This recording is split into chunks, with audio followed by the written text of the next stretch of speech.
টাঙ্গাইল জেলার রসুলপুর দিয়ে মধুপুর জাতীয় উদ্যানে প্রবেশ করতেই চারপাশের দৃশ্যপট বদলে যায়। যান্ত্রিক জীবনের ক্লান্তি কাটিয়ে প্রকৃতির সান্নিধ্য পেতে এই উদ্যান এক অনন্য গন্তব্য। রসুলপুর গেট দিয়ে ঢোকার সাথে সাথেই দর্শনার্থীদের স্বাগত জানায় দীর্ঘাকৃতির গজারি গাছের সুশৃঙ্খল সারি, যা এক নিমিষেই চোখের ক্লান্তি দূর করে দেয়। জারি বনের সমারোহ। মধুপুরের আসল সৌন্দর্যই হলো এর শাল গজারি বন। রাস্তার দুপাশে সারিবদ্ধ লম্বা গজারি গাছগুলো আকাশপানে মাথা উঁচু করে দাঁড়িয়ে আছে। বনের ভিতর দিয়ে যাওয়ার সময় বাতাসের শোঁ শোঁ শব্দ এবং পাতায় রোদের খেলা এক অপার্থিব পরিবেশ তৈরি করে। রসুলপুর থেকে মূল বনের দিকে এগিয়ে গেলে এই ঘন সবুজ অরণ্য আপনার চারপাশকে ঘিরে ধরবে।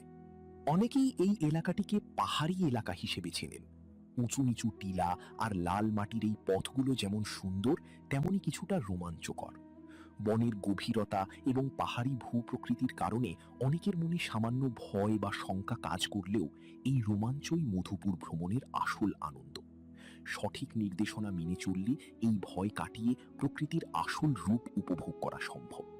মধুপুর জাতীয় উদ্যানের রেঞ্জ অফিসের ভেতরকার পরিবেশ অত্যন্ত গোছানো এবং দৃষ্টিনন্দন। বনের ভেতরের কৃত্রিম হ্রদ, হরিণ প্রজনন কেন্দ্র এবং ওয়াচ টাওয়ার থেকে পুরো বনের দৃশ্য দেখে যে কেউ মুগ্ধ হতে বাধ্য। বিশেষ করে শীত বা বসন্তের সকালে বনের ভেতর দিয়ে হাঁটলে মনে হয় যেন কোনো শিল্পীর আঁকা ছবির ভেতর দিয়ে হাঁটছি। এখানে প্রচুর পরিমাণে বানর ও হনুমানের দেখা মেলে। এছাড়া বিভিন্ন প্রজাতির পাখি এবং বিরল কিছু বন্যপ্রাণী এই উদ্যানের প্রাণ। বনের শীতল হাওয়া এবং মাটির সোঁদা গন্ধ এক অদ্ভুত প্রশান্তি দেয়, যা পর্যটকদের মুগ্ধতার প্রধান কারণ। মধুপুর জাতীয় উদ্যান কেবল একটি বন নয়, এটি প্রকৃতির এক বিশাল ভাণ্ডার। রসুলপুর থেকে শুরু করে রেঞ্জ অফিসের শেষ প্রান্ত পর্যন্ত প্রতিটি ধাপেই নতুন নতুন সৌন্দর্য উন্মোচিত হয়।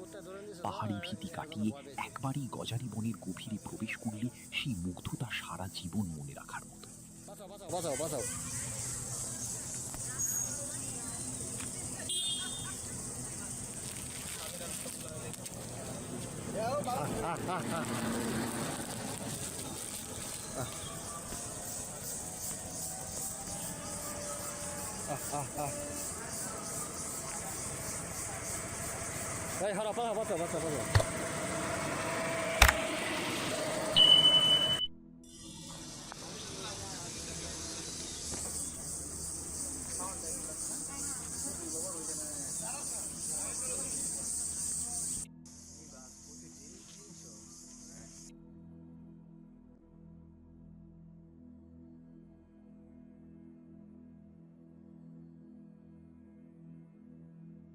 উদ্যানের ভেতরে অবস্থানের জন্য দোখলা রেস্ট হাউস, যা অনেকের কাছে জলই রেস্ট হাউস হিসেবে পরিচিত, এবং চুনিয়া কটেজ পর্যটকদের পছন্দের শীর্ষে।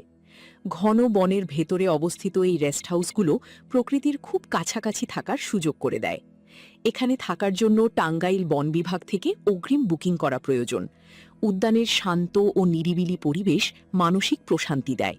এখানে বিভিন্ন আদিবাসী সম্প্রদায়ের, যেমন গারো, কোচ, জীবনধারা ও সংস্কৃতি দেখার সুযোগ রয়েছে। মাঝে মাঝে পিকনিক বা বিশেষ অনুষ্ঠান, যেমন কনসার্ট আয়োজন করা হলেও বনের নীরবতা বজায় রাখার চেষ্টা করা হয়। ওয়াচ টাওয়ারের দৃশ্য। টাওয়ার থেকে পুরো বনের উপরিভাগের দৃশ্য দেখা যায়, যা পর্যটকদের মুগ্ধ করে। এখান থেকে বনের সবুজ সমুদ্রের মতো মনে হয়। এখানে মুখপোড়া হনুমান, চিত্রা হরিণ এবং বিভিন্ন প্রজাতির পাখির অবাধ বিচরণ দেখা যায়। উদ্যানের ভেতরে একটি হরিণ প্রজনন কেন্দ্রও রয়েছে। অন্যান্য আকর্ষণ: উদ্যানের পাশে বয়ে যাওয়া বংশী নদী এবং আশপাশের আনারস ও রাবার বাগান পর্যটকদের ভ্রমণের আনন্দ আরও বাড়িয়ে দেয়। ঢাকা থেকে প্রায় ১২৫ কিলোমিটার দূরে অবস্থিত এই পার্কে মহাখালী থেকে সরাসরি বাসে আসা যায়। পার্কের প্রবেশপথ টাঙ্গাইল ময়মনসিংহ মহাসড়কের রসুলপুর মাজারের পাশে অবস্থিত। মধুপুরের জলই রেস্ট হাউস বা ইকো পার্কের ভিতরের অবস্থা খুব সুন্দর। দূর দূরান্ত থেকে পর্যটক আসে, মাঝে মাঝে কনসার্ট হয়।